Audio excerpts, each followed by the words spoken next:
बच्चों, आज हम बीएड फर्स्ट ईयर में कोर्स वन में चाइल्ड एंड ग्रोइंग अप में आज फिर एक टॉपिक देखेंगे जो बाल्यावस्था से ही रिलेटेड है। यानी कि बाल्यावस्था के आयाम। ये टॉपिक है हमारा बाल्यावस्था के आयाम। बाल्यावस्था के आयाम में बच्चों हमें आज ये समझना है कि सामाजिक, सांस्कृतिक, राजनीतिक और आर्थिक दृष्टिकोण से हमें बाल्यावस्था के आयाम समझना है। तो सबसे पहले बच्चों हम देखें कि बाल्यावस्था के आयाम कौन-कौन से। तो बाल्यावस्था के आयाम जैसा कि अभी हमने बताया सामाजिक, सांस्कृतिक, राजनीतिक और आर्थिक है। इससे हम थोड़ा-सा विस्तृत रूप में समझेंगे। तो सबसे पहले अगर हम बात करें तो हमारा जो समाज है, हमारे समाज के अगर आकार की बात करें, यानी अगर हम विभिन्न समाजों के आकार और विचार की बात करें तो वो एक-दूसरे से भिन्न होते हैं, यानी कि अलग-अलग होते हैं। और अगर हम व्यवहार संबंधी नियम की बात करें तो हर एक का अपना एक समाज होता है और उस समाज में सबके व्यवहार संबंध में जो नियम है वो भी अलग-अलग होते हैं। और दूसरी चीज़ है कि कोई भी चीज़ की स्वीकृति हो या फिर अस्वीकृति हो तो उसके जो मापदंड, जो नियम, जो नीति नियम बनाए जाते हैं उनमें भी हम देखते हैं कि अंतर होता है।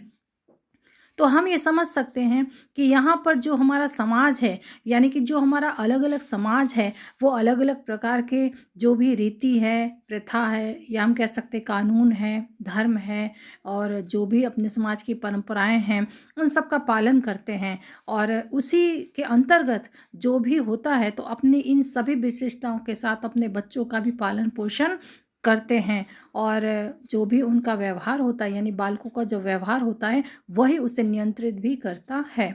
और अब उसका खुद का समाज ही उसे मानसिक सुरक्षा भी प्रदान करता है और बालक की जो भी आवश्यकता होती है उसकी आवश्यकता भी पूरी करता है। वैसे भी बच्चों अगर हम कहें तो व्यक्ति जो है एक सामाजिक प्राणी है और समाज में रहकर ही अपने सारे कार्य को वो पूरा करता है और सामाजिकरण की प्रक्रिया भी समाज में रहकर ही पूरी होती है। इस तरह से व्यक्ति अपने समाज से बंधा हुआ होता है और समाज के साथ ही आचार विचार व्यवहार जो भी नीति नियम है उसका पालन करता है और अपने बच्चों का भी पालन पोषण उसी के अनुसार, यानी कि उसी के नियमों के अंतर्गत करता है और जिससे उसका सामाजिकरण भी उसी प्रकार से होता है। अब हम बच्चों आगे बात करें कि विभिन्न आयाम की। तो विभिन्न आयाम कौन कौन से बाल्यावस्था के, तो उसमें जैसा कि हमने देखा सामाजिक। तो सबसे पहला आयाम है सामाजिक, यानी कि सामाजिक प्रभाव क्या है। तो अगर हम बात करें सामाजिक समुदाय की, तो सामाजिक समुदाय हम कह सकते हैं कि सामाजिक प्रगति का एक मुख्य आधार है कि जिसके द्वारा हमारा जो समाज है उसकी प्रगति होती है। और जो बालक है, बालक शुरू से, यानी कि हम ये कह सकते हैं कि बालक बचपन से ही अनौपचारिक रूप से सारी चीज़ों को देखता है और वो ये भी देखता है कि व्यक्ति अपने जो समुदाय है उसकी उन्नति के लिए जो कार्य करते हैं और क्या करना चाहिए, क्या नहीं करना चाहिए, और अगर हम नहीं करेंगे तो हमारे समुदाय की प्रगति रुक जाती है।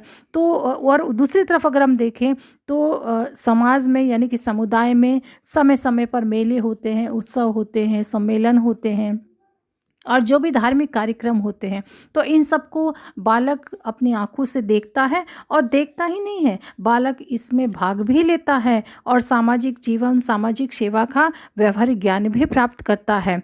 और बालक जो है समुदाय में रहकर ही जो अपने अधिकार हैं, यानी कि उन्हें क्या-क्या अधिकार मिले हैं और स्वतंत्रता को वास्तविक रूप से समझता है कि मुझे किस प्रकार की स्वतंत्रता मिली हुई है, या फिर हम कह सकते हैं कि हम किस प्रकार के नीति एवं नियमों का हमें पालन करना है। और उसके साथ-साथ वो ये भी जानता है कि हमें अपने अधिकारों के साथ कर्तव्य और स्वतंत्रता के साथ अनुशासन आवश्यक है। यानी कि हमें डिसिप्लिन में अपने समाज में, अपने समुदाय में रहना है। अगर हम संक्षेप में कहें तो समुदाय जो है वो व्यक्ति के नागरिक गुणों का विकास करता है। और नागरिक गुण, यानी कि गुण क्या है? गुण है जैसा कि सेवा है, सेवा भाव है, फिर त्याग है, सहयोग है, ये सारी भावनाएँ जो हैं ये भी उत्पन्न करता है। तो इस तरह से बालक के जो आयाम है, बाल्यावस्था में जो आयाम है उसमें सामाजिक रूप से ये सारे प्रभाव देखने को बालक पर देखने को मिलते हैं। तो ये बच्चों जो हमने देखा है पहला, वो हमारा था सामाजिक प्रभाव। अब इसके पश्चात हम दूसरा देखेंगे सांस्कृतिक प्रभाव, यानी कि सांस्कृतिक प्रभाव क्या है। तो सांस्कृतिक प्रभाव की अगर हम बात करें तो जैसा कि अभी हमने बताया आपको कि हर एक समुदाय के अपने अपनी परंपरा होता है, नीति नियम होते हैं, सारी चीज़ें होती हैं। तो हर एक समुदाय जो है अपनी, वैसे ही उनकी अपनी एक संस्कृति भी होती है और उसी संस्कृति के अंतर्गत वो सारे कार्य को, सारे व्यवहार को, सारी चीज़ों को सीखता है। अगर हम बात करें यहाँ पर समुदाय की, तो समुदाय भी अपनी संस्कृति के अनुसार ही कार्य करता है और जो भी उस समुदाय से रिलेटेड जो भी सदस्य होते हैं, उस पर उसकी छाप लगने और उसको पूर्ण रूप से परिचित कराने का प्रयास करता है। यानी कि जैसे कि हम कह सकते हैं कि जो जिस समुदाय का है, उस समुदाय की वो अपनी संस्कृति को फॉलो करता है और अपनी संस्कृति का जो भी चीज़ें हैं उसको अपने में उतारता है। दूसरी चीज़ अगर बात करें बालक की, तो बालक अपने से बड़े लोगों को अपनी संस्कृति का सम्मान करते हुए देखता है, संरक्षण करते हुए देखता है और वो जब दूसरों को देखता है, यानी कि अपने से बड़ों को जब देखता है, तो वह स्वयं भी वैसा ही करने लगता है। यानी कि हम व्यक्तियों की भाषा पर समुदाय का प्रभाव भी अच्छी तरह से हम जानते हैं कि जो भी समुदाय में अनजाने में ही बालक भी बोलचाल है, भाषा है, शब्दावली, इन सब चीज़ों का ज्ञान प्राप्त करता है। और यही कारण है कि एक समुदाय जो है वो दूसरे समुदाय के व्यक्तियों से बोलचाल में, भाषा में, उच्चारण में भिन्न होते हैं। जैसे कि अगर हम बात करें कि अंतर है ग्रामीण और शहरी समुदाय के बच्चों में, सरलतापूर्वक हम देख सकते हैं कि जो ग्रामीण क्षेत्र में जो बालक होंगे और जो शहरी क्षेत्र में बालक होंगे, उन दोनों के अगर आप बोलचाल में और भाषा में, उच्चारण में अगर आप गौर करें तो आपको दोनों में अंतर दिखाई देगा।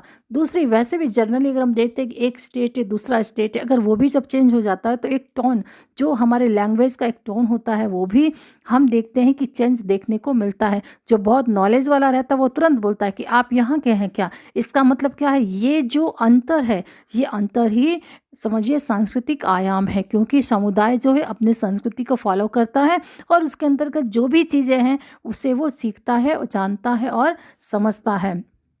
इसके साथ-साथ अगर हम बात करें तो बालक, जैसा कि हमने पहले भी सामाजिक प्रभाव में आपको बताया ना कि समुदाय में सामाजिक, सांस्कृतिक और धार्मिक जो भी उत्सव होता है उन्हें बालक देखते हैं और उसके अनुसार उसका अनुसरण करते हैं और अपने ही समुदाय, जो भी समुदाय है, उसकी संस्कृति और धर्म के लिए एक विशेष प्रकार की भावना का विकास हो जाता है।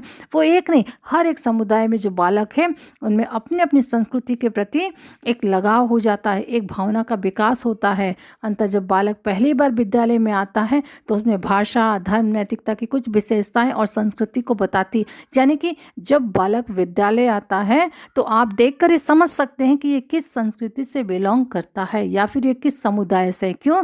क्योंकि वो वहाँ की जो भी भाषा शैली है या हम कह सकते हैं जो शब्दों का प्रयोग है, उनके आधार पर आप ये समझ सकते हैं। और वैसे भी कहा गया है कि विद्यालय तो समाज का लघु रूप है। क्यों कहा गया? क्योंकि वहाँ पर अलग अलग संस्कृति से बच्चे, अलग अलग संस्कृति के बच्चे पढ़ने विद्यालय में आते हैं।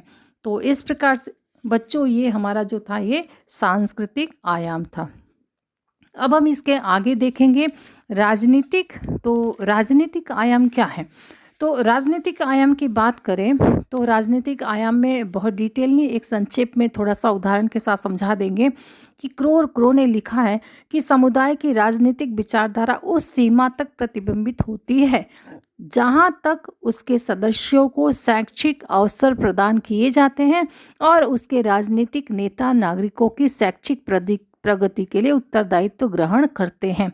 दूसरी चीज़ अगर हम देखें कि जैसे कि एक अमेरिका के निवासी है, वो लोकतंत्र के विचारों और आदर्शों का समर्थन करते हैं और दूसरी तरफ अगर हम बात करें कि रूस के लोग जो साम्यवादी विचारों को और सिद्धांतों को पसंद करते हैं, तो ये जो दोनों देश है, ये दोनों एक दूसरे के घोर विरोधी हो जाएंगे। क्यों? क्योंकि यहाँ पर जो राजनीतिक आयाम है, वो जो अमेरिका की है वो लोकतंत्र को पसंद करती है और जो यहाँ पर रूस है वो साम्यवादी विचारों के। तो आप समझ सकते हैं कि दोनों के विचारों में अंतर है और ये जो दोनों के विचारों में जो विरोधाभासी है और यही चीज़ एक दूसरे के निवासी के घोर विरोधी है। वैसे भी जनरली हम बात करें कि हम बालक जिस परिवार में रहकर जिस चीज़ों को सुनता है, देखता है, उसके मन में वो सारे ही दृष्टिकोण उत्पन्न हो जाते हैं और वो उसी को फॉलो भी करता है। तो इस तरह से जो है राजनीतिक आयाम हम देख सकते हैं बाल्यावस्था के आयाम के रूप में। इसके बाद हम एक लास्ट है आर्थिक प्रभाव देखेंगे। तो अगर हम आर्थिक प्रभाव की बात करें तो समुदाय का आर्थिक आयाम उद्योग और व्यवसाय में दिखाई देता है। जैसे कि जो भी समुदाय है उसका आर्थिक विकास जो है, जो भी उद्योग है या फिर जो भी व्यवसाय में लगा रहता है उसे देखने को मिलता है। बालक अपने समुदाय के व्यक्तियों का विभिन्न व्यवसायों में लगा हुआ देखता है, फलतः उसमें भी उसकी रुचि उत्पन्न होने लगती है, वो भी उसे सीखने के लिए उत्सुक हो जाता है। कभी-कभी अपने माता-पिता, संबंधियों के साथ व्यवसाय में सहायता भी देता है। ये चीज़ें हैं जैसे कि अगर किसी की फॉर एग्ज़ाम्पल अगर हम देखें किसी की दुकान है, तो बालक जो अगर 6, 7 में 8 में भी है, तो जब वो विद्यालय से पढ़ के वापस आता है तो 1 घंटा के लिए दुकान पर बैठ जाता है। इसका मतलब है कि वो सारी चीज़ें देख रहा है और धीरे-धीरे उससे भी उसमें इंटरेस्ट होता है और वो भी उन सब चीज़ों को सीखता है। क्यों? क्योंकि वो अपने परिवार को देख रहा है, अपने रिश्तेदारों को देख रहा है और उसके अनुसार वो उसे भी सपोर्ट करता है। तो इस प्रकार जो है आर्थिक प्रभाव भी हमें देखने को मिलता है। तो बच्चों, ये जो था ये हमारा बाल्यावस्था के आयाम थे, जिसमें हमने समझा सामाजिक, सांस्कृतिक, राजनीतिक और आर्थिक प्रभाव। हमने ये सारी चीज़ें आयाम के अंतर्गत हमने ये सारी चीज़ें देखा कि किस प्रकार बालक में इन सब चीज़ों का प्रभाव देखने को मिलता है।